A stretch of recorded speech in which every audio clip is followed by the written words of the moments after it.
Everyone, hello. This is Sturm with AP Tech Group, and wanted to do a quick video highlighting the hydrominder float valve that we include on our dissolvers that are designed to maintain a solution level in the reservoir. The float valve is the hydrominder itself, is a very robust, reliable unit and simple. But what can occur is if the dissolver is used in an improper manner, meaning the supply water or filters are bypassed on the dissolver, you can have issues with these fill valves. And so when I say filters, we do include a filter on all of our inlet assemblies for the dissolvers, and this would be this black portion here. It's non-serviceable, so you have to keep that in mind, and that's why we always specify to use fresh water from the city. Never use cooling tower recirculation water because cooling towers are inept to have suspended solids, and so the suspended solids will clog up these filters, as well as the high concentrated salts inside of there do interact with the chemistry that you're using inside of the dissolver. So we always specify to use fresh, clean water, city water that is, and as well as upstream of the inlet of the valve, we always recommend to put a serviceable strainer filter just to collect anything so that this filter does not fail on you. The filters there is just kind of as a fail-safe last kind of a last measure to stop any type of issues that can occur inside of the fill valve. But let's dive into it and show you kind of the nuts and bolts and how to take this apart, where kind of failure points can occur, and it's really only one particular area. But this is the hydrominder itself. Obviously it's pulled out of the dissolver, but it's a simple unit. You're just going to have these two bolts here that you would loosen up from the dissolver. It pops off, and then your two water fittings that you'll just loosen up and then take out your tube fitting or your tubing, and you can pull out the unit itself. So the only two items that you're going to need is a flathead screwdriver and a Phillips. First thing is you're going to pop off your protective cap that's on the top of the bonnet of the spring assembly itself, and you got your Phillips screw there. So screw that, or unscrew that. And you're going to want to put pressure down on the bonnet itself because there's a spring underneath here. It's not under high tension, but just so things don't go flying apart on you. So once we got that unscrewed, put that aside. And that's the last that you'll need of the Phillips. And here comes the bonnet. So this is your bonnet. And then this is the magnet that actually controls the valve, popping it up, unseating it and seating it, opening and closing the valve. So you got your yoke here, and that just slips off like that. And inside of here is your magnet. That's free floating, and it is non-directional, so you can pop it in however, but keep that all together. And then you have your yoke piece itself. So the yoke can just slide out. Well, let's take out the spring first. And the spring is directional. As you can see, it's kind of a cone shape. The cone always is going to go down. And take out the yoke itself. Put that aside. And so now we have two more protective caps here. So flathead to pop those off. When I said two, but there's actually three. 1, 2, 3. So these will be held down with some silicone, so sometimes they might be a little bit stubborn, but you can usually, it will come right off. But just start unscrewing. These aren't very long screws, and they're very aggressively tapered, so it doesn't take long for them to come out. Grab this one. You can tell that one had a little bit of silicone on it, didn't want to move out of the way.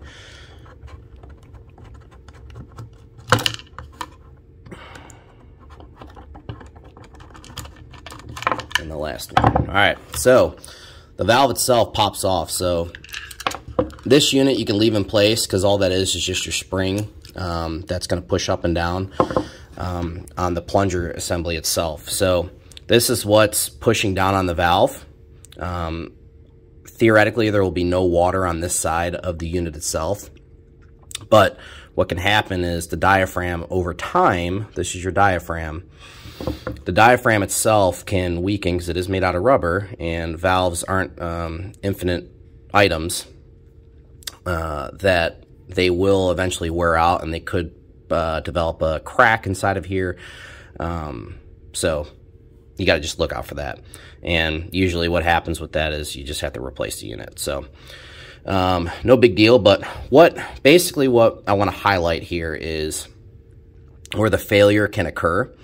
And that's where the seat, which is this, it's kind of difficult to see, but that's a tapered seat right there. And that's what the valve, the diaphragm itself, is actually pushing on to create your seal. So this piston will sit and push on that and provide your positive displacement to keep water from flowing out of it when it's not intended to. So you can get material, suspended solids that would accumulate on that area. So what you usually do is you just take a clean rag, wipe it off, and make sure that there's nothing on there. And then all you have to do is just pop it back together. So put our diaphragm back in and make sure it's seated all the way around. You see it's kind of lifted up there. So now it's completely seated. And we'll go ahead and place our plunger back in to where it's captured. So you see the spring tension's kind of wanting to push it out. So the easiest way is to set it up like that. And now this is directional from how we assemble it. So when you're looking at the unit like this, you want to place the, kind of tough to get it in the camera, but you want to make sure it's placed on like that. So you got your fitting going to the right and your other fitting going out towards you. So we still got the piston still sitting in there, or the plunger, excuse me, and you want to make sure that it centers up. And now that we're on, like so, now we can put our screws back in. So you want to kind of hold it back here with your two fingers and making sure that your screw holes are lined up. And now we can grab one of them just to get it started, put it inside, flathead, and start working it back in. Takes a little bit to kind of figure out kind of how to manipulate everything to hold it together, and that's why ideally it's best to replace the unit itself, but sometimes you'll be in a pinch and you just gotta get something back up and running, and so this is the next best thing to do, is to take it apart and see what's going on inside of it. Again, we usually don't see these issues. The only time we really ever have issues with them is if someone's feeding it aggressive water. When I say it, the dissolver, they have aggressive water that's going to the dissolver, and that can cause issues over time with some buildup on that seat. But usually where we're at, we got fairly cleanish water, and so we don't necessarily have those issues. But as well as we ensure that there isn't any system water that's being fed to the unit, and good filtration ahead of the unit as well. So we got all the screws on, so now you can just pop your caps back on. You don't necessarily need to put silicone back onto it. But that's how it would look when it's assembled. So we got the unit in there. So next we'll grab our yoke, because it's easier to do it this way. Slide it in. So it's in there. Grab our spring, set it on like so. And then you'll grab your magnet and the holder for it, and you'll see that there's two different sides to it. You got this side. We want to go for this side, so where the holes go in to the side of the unit, just like that. And each little pin of the yoke will slide into those holes, like so.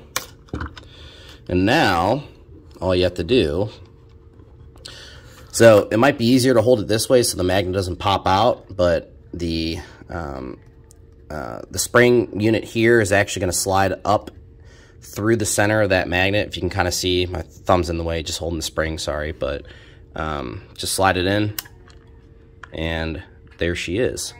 So then You will hold on to that because this needs to be compressed to get the bonnet back over it.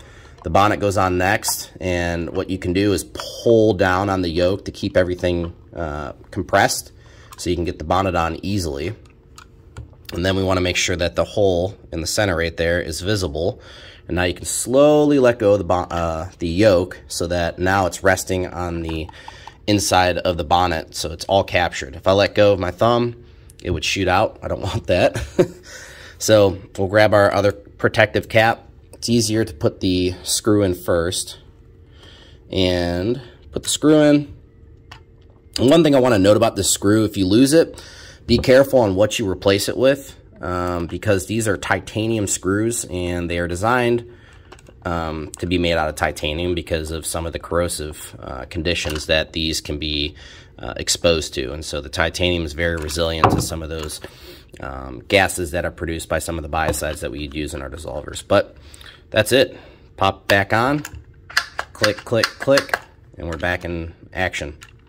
So one thing you'd want to do is just hook back up your inlet for the water, just to make sure that everything's working just fine and it's not leaking by.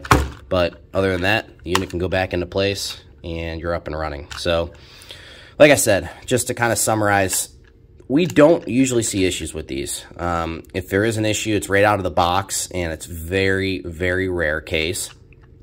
And it could just be something that's hung up on that seat. The other thing, though, is, again, when you're not including filters, so these will always be included by us, but if you bypass these, you need to make sure you have a serviceable filter prior to coming into the inlet assembly, because that filter is going to catch any suspended solids that will interfere with that valve assembly. So other than that, hope this helps out. Everyone have a great day. We'll talk to you soon.